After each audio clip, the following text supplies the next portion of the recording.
My name is Esme Morrison. I'm 35, and I run a small guest house on a Caribbean island. I moved here from London 5 years ago, married to a man named Victor. He owned a place, Blue Harbor, they called it, right on the sea. It was beautiful, the kind of beautiful that makes you believe nothing bad could ever happen. But I was wrong.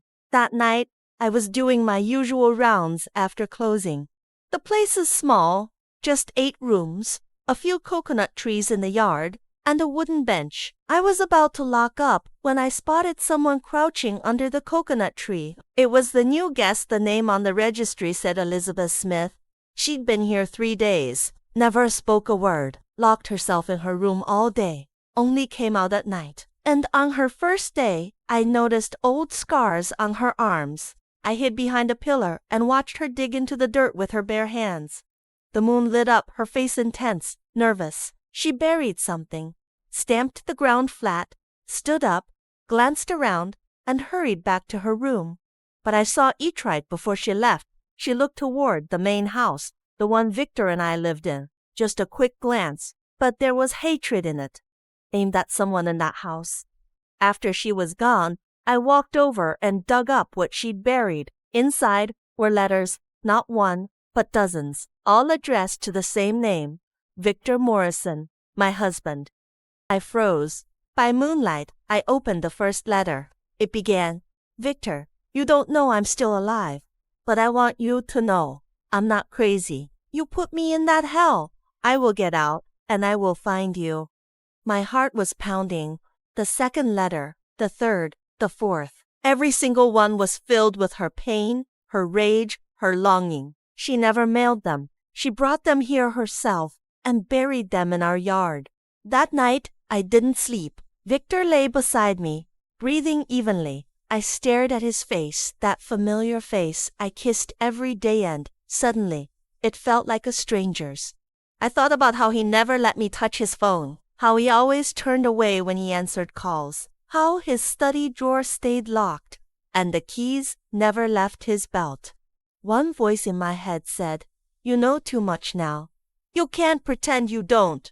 But another said, "If he's capable of that, could you be next?" The next morning, I acted like nothing had happened. I took breakfast to Elizabeth Smith's room. The door cracked open just an inch and her eye peered through the gap, watching me like a frightened animal, pupils dilated. "Breakfast, Mom?" "Leave it by the door." I set the tray down and pretended to walk away. The door opened. She bent down, grabbed it, and pulled it in fast, like she was terrified of being seen. I checked the registry. Elizabeth Smith, from Canada. The booking said 5 nights. Tomorrow, she'd check out. If she left, those letters would stay buried forever, and I might never know the truth. Late afternoon, Victor came back from town. He didn't look good. Walked straight to the counter. "Esme, if anyone asks if you know a woman named Ilian, you say no." "Who's Eileen?" I asked, playing dumb. He didn't answer, walked into his study and shut the door. That night, I went back to the yard and dug up the letters again. I photographed every single page. Then I hid in the storage room and read them, one after another. She wasn't Elizabeth. Her name was Ilian, and she used to be Victor's wife. He told people she'd had a breakdown, had her committed to a psychiatric hospital. She'd been gone for 10 years. Everyone thought she was dead, but she wasn't. She'd escaped, and she'd come back for him. The letters also mentioned a daughter. Victor had never once mentioned a child. I started to question everything about the man I'd married, that locked drawer, and his answer whenever I asked, just old paperwork. I used to think it was privacy. Now I knew it was evidence. I had to find her. I had to talk to her. I knocked on her door. Didn't wait for an answer, just walked in. I closed the door behind me and locked it. "I'm Esme, Victor's wife." I cut straight to it. "What do you want? Did he send you to get rid of me?" "No. I want the truth. I saw what you buried." I sat down on the bed and waited. She stared at me for a long, hard moment, trying to figure out if I was a trap. Then she put down her pen and nodded. She started talking. Her name was Ilian. She and Victor had run the guest house together once, married 15 years. They had a daughter, Lily. Victor controlled everything she did, who she talked to, where she went, whether she could have money of her own. He searched her bags, checked her phone, listened in on her calls. If she fought back, he hit her. Once, when she tried to run with their daughter, he caught her and locked her in the basement for 3 days and 3 nights, water and bread. She pulled up her sleeve, showing me the scars on her arms. Victor had cut her. She never went to the police. She just endured it, alone. What happened then? He told everyone I was crazy. Found a doctor to sign the papers. Had me locked up in a psychiatric hospital. I spent 10 years in there, pills every day, electric shocks, strapped to a bed. I begged them to let me out. No one listened. Your daughter? He took her. I don't know where she is. How old is she now? She'd be 20, if she's still alive. A chill ran down my spine. I paused, then asked the last question. Why did you come back? She was quiet for a moment. I wanted to see what he'd become. And I wanted to leave my hatred here, on this island. When I got back to our room, Victor was in bed with a book. He looked up. Where'd you go? Checking the doors and windows. It was the first lie I'd ever told him. My heart was racing, but my face gave nothing away. You don't need to do that every night. The island's safe. He went back to his book, blank-faced. I lay down with my back to him, but my mind was still on Ilian. What was I supposed to do? Go to the police? I had no proof. Leave. I had no money. I had no family here. Everyone I knew was Victor's friend. I was a bird in a cage. Except this time, the cage door wasn't locked. I was just too scared to open it. Over the next few days, Ilian didn't leave. I started bringing her food I'd made, clothes of my own. But fear caught up with me. That night, I woke up and Victor wasn't in bed. I crept to the hallway and saw him standing outside Ilian's door in his robe. He didn't knock. He just stood there for a long time. Then he turned and walked away. I slipped back to our room, heart pounding. Did he know she was here? Next morning, I checked Ilian's door lock. There were scratch marks. Someone had tried to pick it, but it held. I went to Ilian's room. She told me she had to leave, but she had no passport, no ID. The only thing of value she'd owned, she'd already sold to pay for her stay. I told her I'd figure something out, not to worry. I found a large wooden crate that used to hold kitchen supplies. I emptied it out, drilled small air holes in the bottom, and put in a blanket and a bottle of water. That night, I moved the crate to the corner of the yard and covered it with palm fronds. A cargo ship was docking the day after tomorrow for supplies. I could sneak the crate off the island. Thank you, Esme. Don't make a sound. The ship comes tomorrow morning. Just hold on. The night before the ship came, I had Ilian climb into the crate. I'd taken some cash for her to use once she was out. I closed the crate, covered it back up with fronds, and went to bed. Victor was fast asleep. He had no idea. All night, I listened for any sound from the yard. Ilian must have been suffering in that crate, but she'd survived 10 years in a mental hospital. This was nothing compared to that. At 4 a.m., I crept out to check on her. From inside the crate, I heard something faint. Not a moan, a hum. A song I'd never heard before, something like a lullaby. Who was she singing for? Herself, or the daughter she still hadn't found? The next morning, Victor walked past the pile of palm fronds. He paused. My heart stopped, but he just kicked at the leaves and moved on. At 10 a.m., the cargo ship docked. I made an excuse about going to town for supplies and drove the guest house truck to the pier. The crate was in the back, covered with tarp. The workers loaded it onto the ship, and the crewman asked, What's this? Old kitchenware. Sending it back to the mainland for repairs. He didn't ask again. I stood on the dock and watched the ship pull away. Ilian was inside that crate. I had no idea if she could breathe, if she'd make it. Back at the guest house, Victor asked, Where's the stuff you bought? Still in the truck. I'll bring it in. Took you long enough. The pier was packed. Had to wait. He didn't push it. He had no idea that on that pier, I'd sent a woman away and with her every last bit of trust I had in him. That night, I sat alone in the yard and felt an emptiness I couldn't name. 3 days later, Victor got a call. I was in the hallway, and I could hear him in his office. She's alive? No, I saw her go in myself. Fine, I understand. He hung up and came out, face like stone. I've been told my ex-wife was seen on the island. You see anyone? How would I know your ex-wife? You never even told me about her. He stared at me for a moment. Her name's Eileen. She's mentally unstable. If she contacts you, you tell me right away. Of course. He walked off. My heart felt like it was going to explode. If he ever found out I'd helped her, would he do the same to me? I scrubbed Ilian's room from top to bottom, not for cleanliness to wipe away any trace of her fingerprints, hair, DNA. I soaked the sheets in bleach overnight, burned her registration card, disinfected the keys. If Victor brought someone to investigate, they'd find nothing. But those letters Ilian buried were still in the ground. Evidence and a danger. In the dead of night, I dug them up and reburied them somewhere safer, under an old mango tree on the hill behind the guest house. Only I knew where. I reached out to Carlos a quiet, reliable fisherman in his 50s, to leave no trail. I used his phone to call Ilian. She was safe, staying with a friend.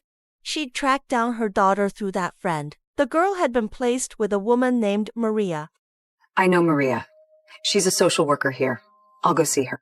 Daughter, Lily. Victor never spoke of her, but I knew he sent money to an account every month. While he was in the shower, I sneaked open his study drawer. Inside was an old photo album. First, Paja, little girl, about 5 or 6, sweet smile. On the back, Lily, age 3. I flipped further.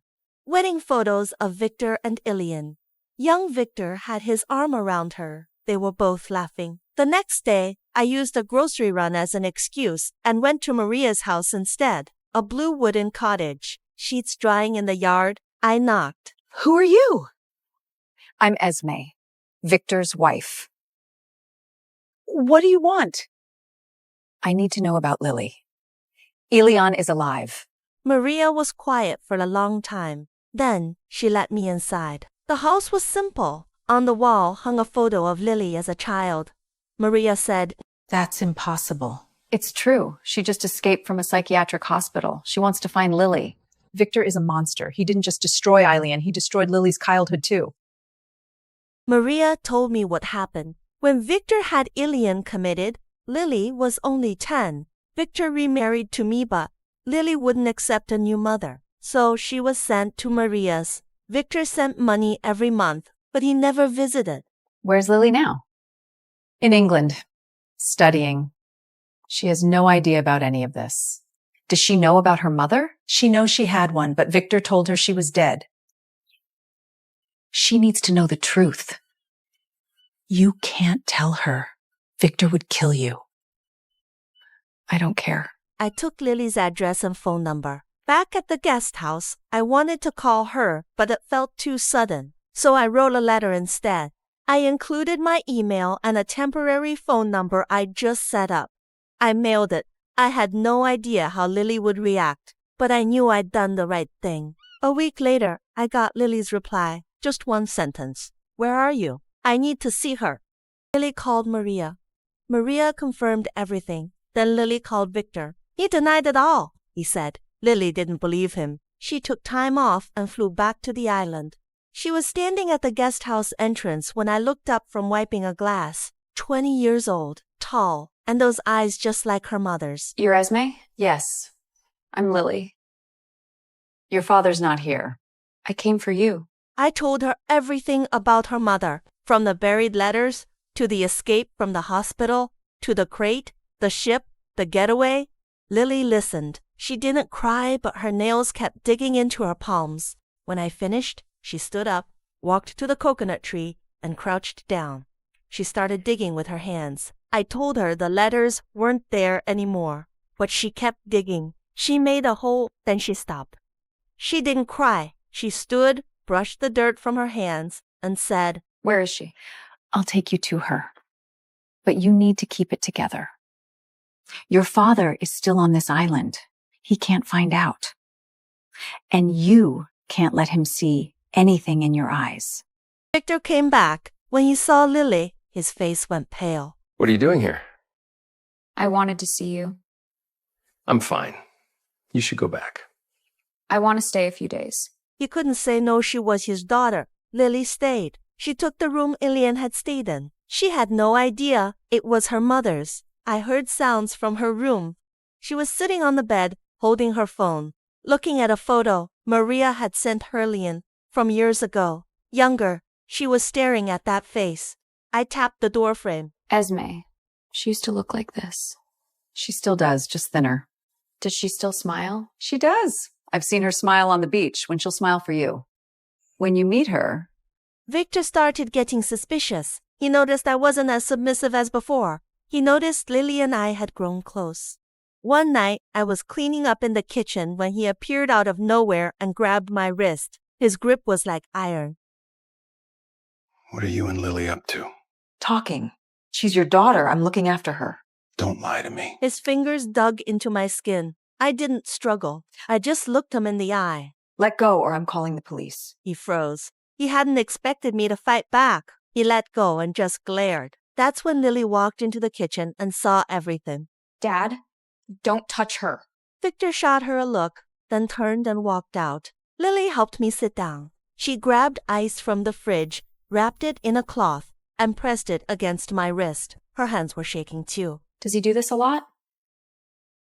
Not a lot, but it's not the first time.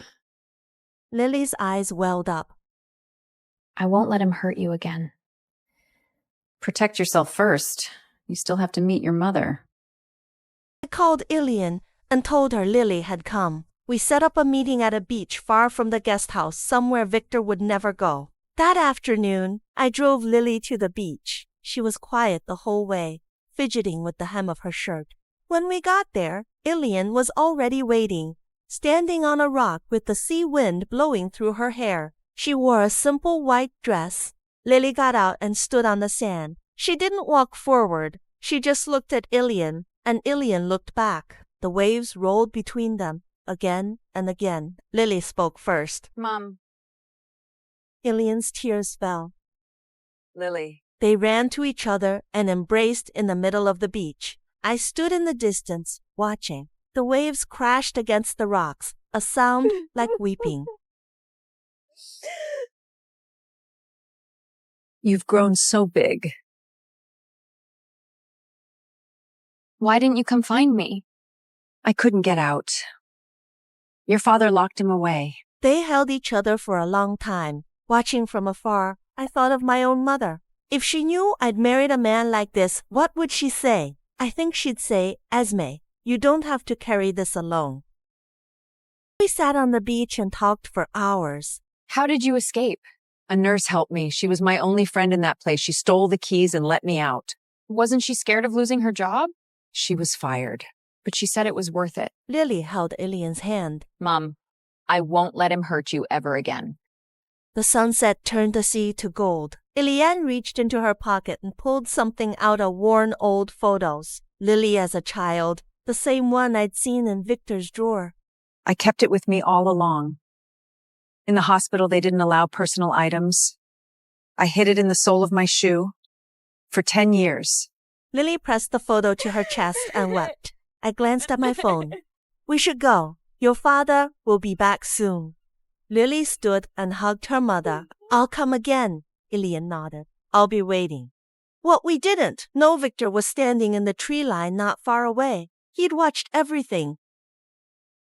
Victor had seen his ex-wife and daughter embrace on that beach. He understood everything now. That night, he came back to the guest house, reeking of rum. He locked Lily in her room. Then he came for me. The door slammed against the wall. You and Eileen, you've been lying to me. I didn't lie. I just helped her. She's insane. She hurt Lily. She didn't. You did! You put her in that hospital! You told Lily her mother was dead! His voice was pure rage. He lunged and grabbed my throat. His grip was too strong. I couldn't pry his hands off. The edges of my vision started going dark. My hand found the brass photo frame on the table. I grabbed it and swung it at his forehead. He let go and crumpled to the floor. Blood streamed down his face. I called the police. Sheriff Thomas arrived and found Victor on the floor, bleeding from the head. He looked at me. You did this? He attacked me. It was self-defense. He choked me. Look at the marks. I showed him the bruises on my neck. Thomas crouched down, examined the marks, and stood up. He ordered Victor taken away. Victor went to the hospital, laid stitches. When police asked what happened, he said, "My wife hit me." But the fingerprints on my neck told a different story. He was charged with domestic assault. In the hallway, Ilian stepped out of the shadows. Thomas saw her and froze. Ilian? Aren't you... I'm not dead. Thomas's face changed. Victor had me locked up in a psychiatric hospital. We'll look into this. The next day, I went to the hospital not to see him, but to say one thing. He lay in bed. Victor, Ilian is free. Lily knows the truth. You've lost. You'll regret this. I said nothing. Silence, sometimes, is the loudest answer. I turned and walked out. The hallway stretched long and bright. My footsteps echoed on the tile. I felt lighter than I had in years. Victor was formally arrested, not just for domestic assault, but unlawful imprisonment, falsifying medical records, abuse. Ilian provided the evidence she'd kept, the letters, copies of her medical records, testimony from a friend. The prosecutor said he'd be looking at least 15 years. Word spread across the island. Victor's friends distanced themselves one by one. His business partners pulled out. The guest house finances crumbled. I didn't care. Ilian came back to the island, openly, proudly. She moved into the guest house, my guest house. Victor was still in the hospital. He didn't know. Even if he did, there was nothing he could do about it. Lily stayed by her side. The two of them sat in the yard, soaking up sun, drinking, talking. They'd lost 10 years. They were determined to make up for every day. Watching them, I felt something warm in my chest. This was the life I wanted. Margaret, the maid, asked me in a whisper. Boss, who is that woman?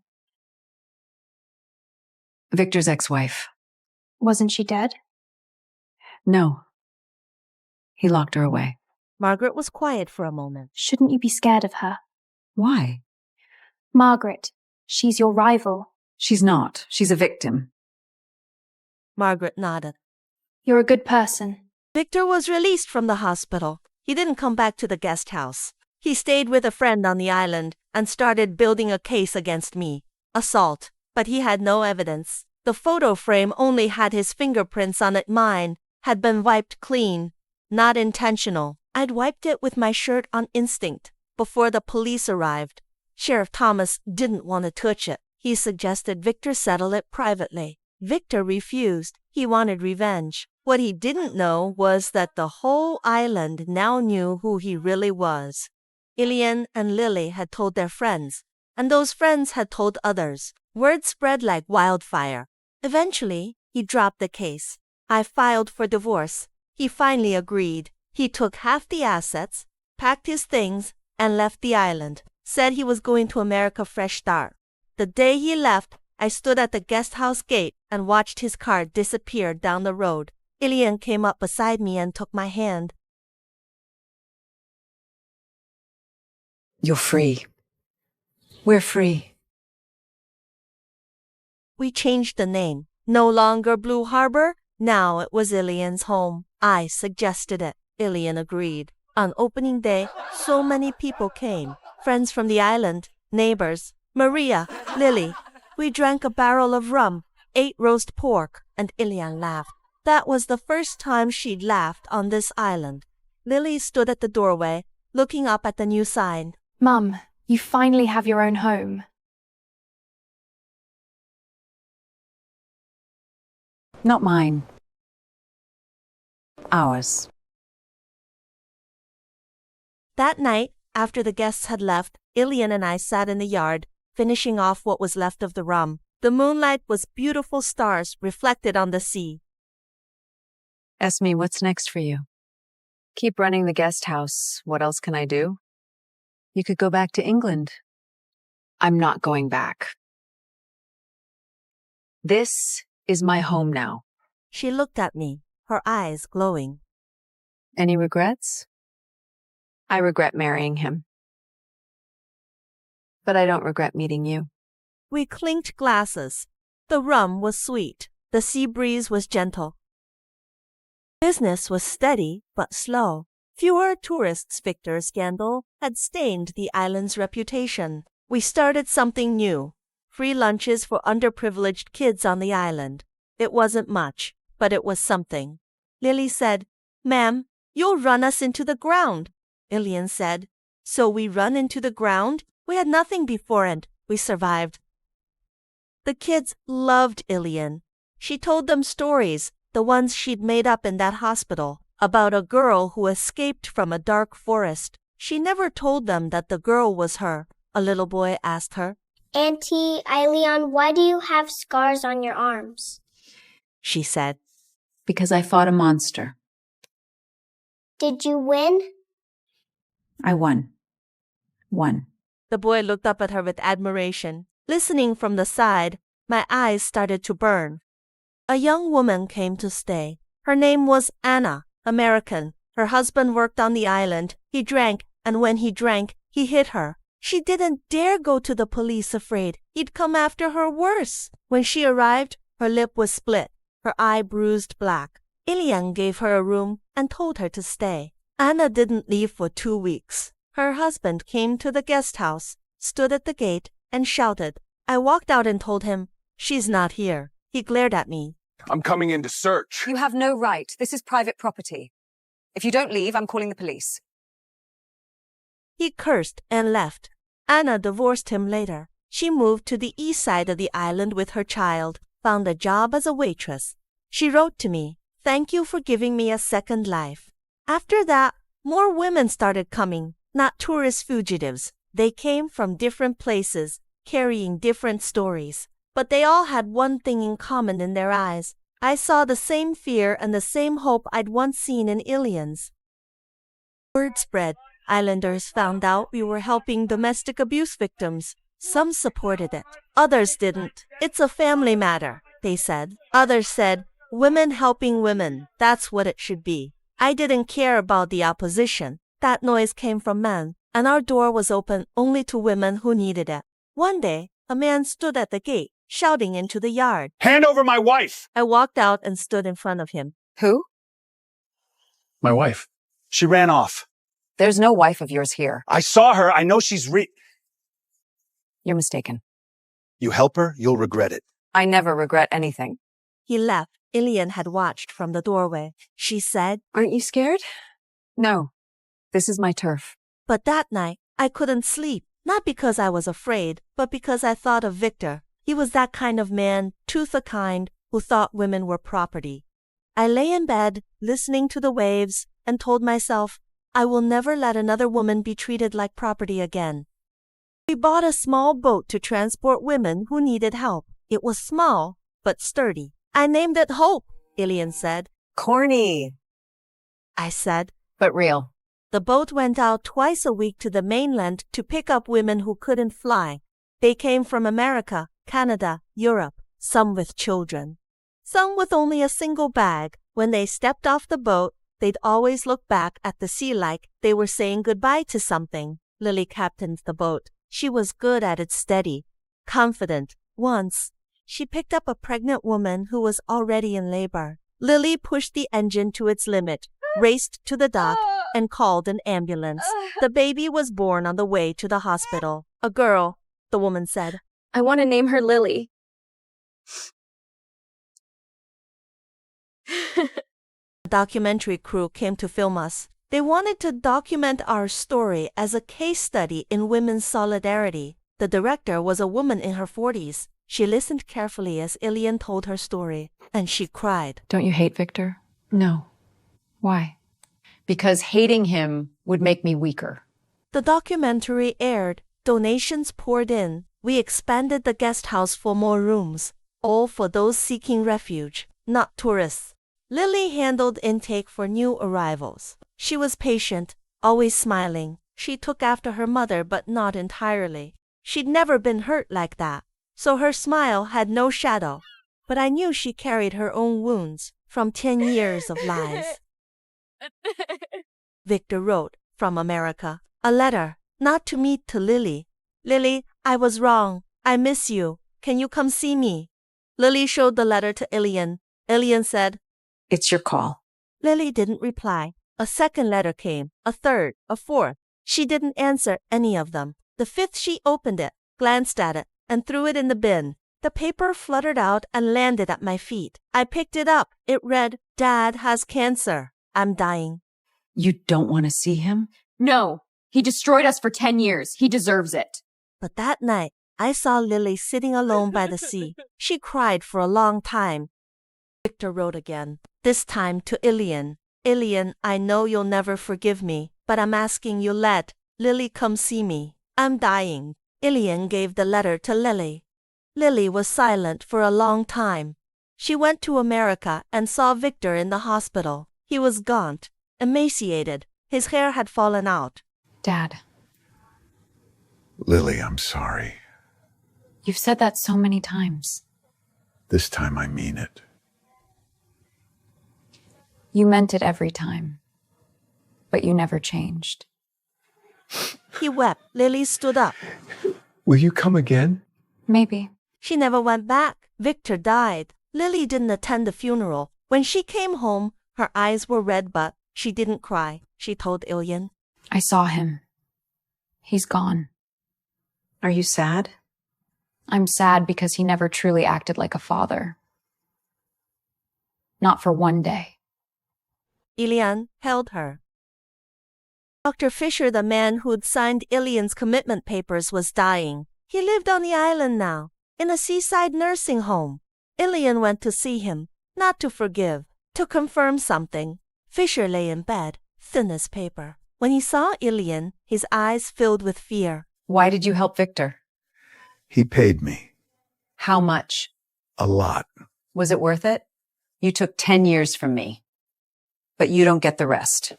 She left without looking back. A nurse told me later that Dr. Fisher had passed. Before he died, he left a letter for Ilian. She opened it. There was only one line. I'm sorry. Ilian put the letter down on the table and stared at it for a long time. Will you forgive him? I asked. No. But I'll let it go. She put the letter in a drawer, next to Victor's. She never looked at it again. In the yard, we hung a flag from the coconut tree. It read, No violence here. Aren't you afraid those men will cause trouble? Yes. But I do it anyway. Why? Because those women are more afraid. The journalist wrote that quote into her article. The headline read, The Woman Who Isn't Afraid. It was translated into several languages and picked up by outlets across the world. Letters poured in from everywhere. Some seeking help, some offering thanks.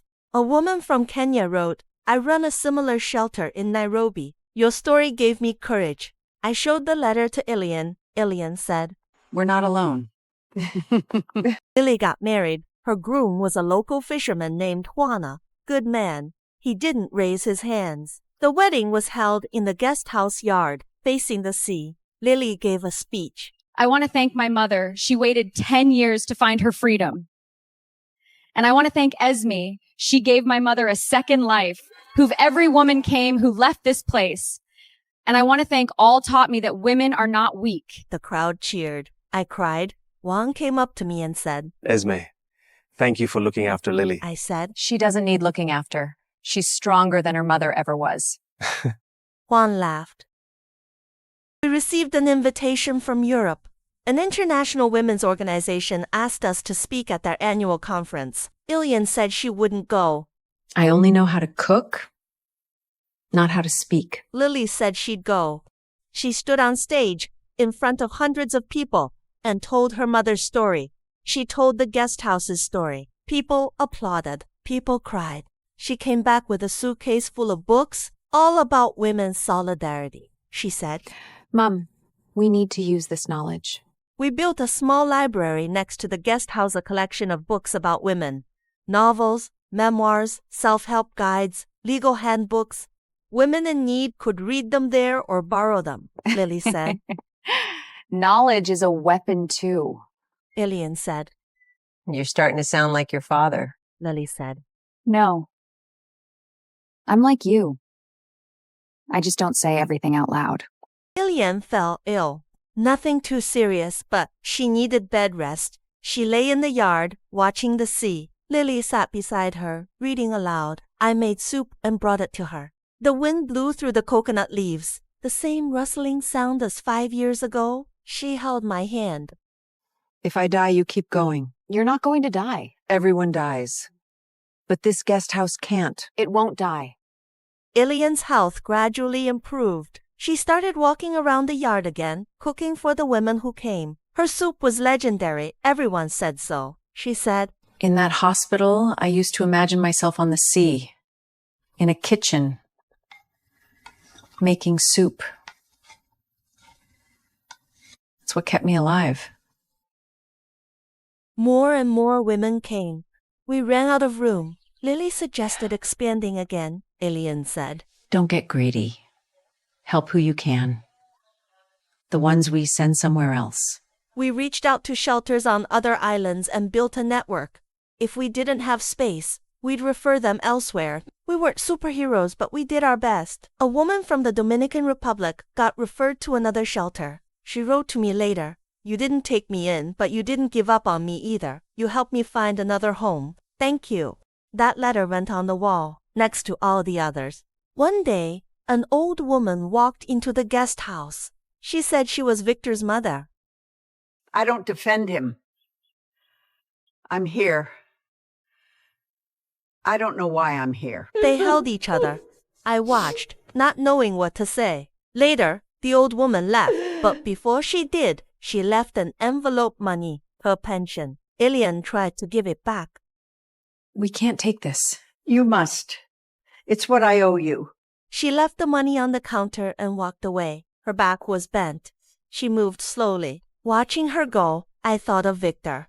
He'd come from a woman like this. What had turned him into that man?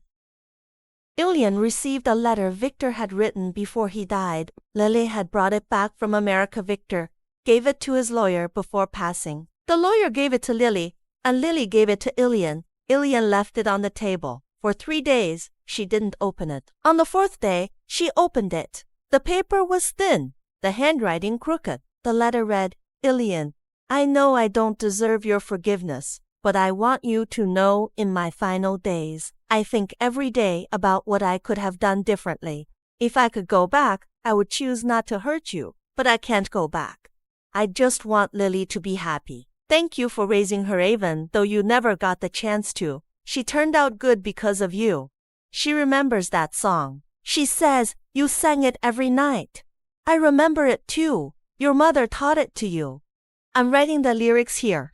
There were lyrics beneath. I didn't recognize them. Ilian finished reading, put the letter on the table, and said nothing. She walked into her room and closed the door. That night, she sang alone in her room. I couldn't make out the words, but the melody was soft, like a lullaby. The guests were all asleep. Ilian, Lily, and I sat in the yard, looking up at the moon. Stars reflected off the sea. The coconut trees swayed gently in the breeze. Esme, do you know why I named this guest house Elin's home? You said it's because your name should be carved here. That's what I said on the surface. The real reason is I want every woman who walks through that door to know she's not alone. Ilian was not alone, and neither are they. Mom, you're not alone. I'm not anymore. I raised my glass. To us. To us.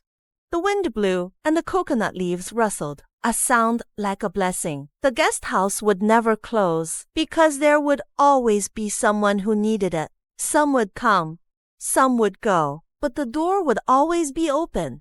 I looked out at the sea and thought of Victor, where he was no longer mattered. What mattered was this a group of women watching over each other.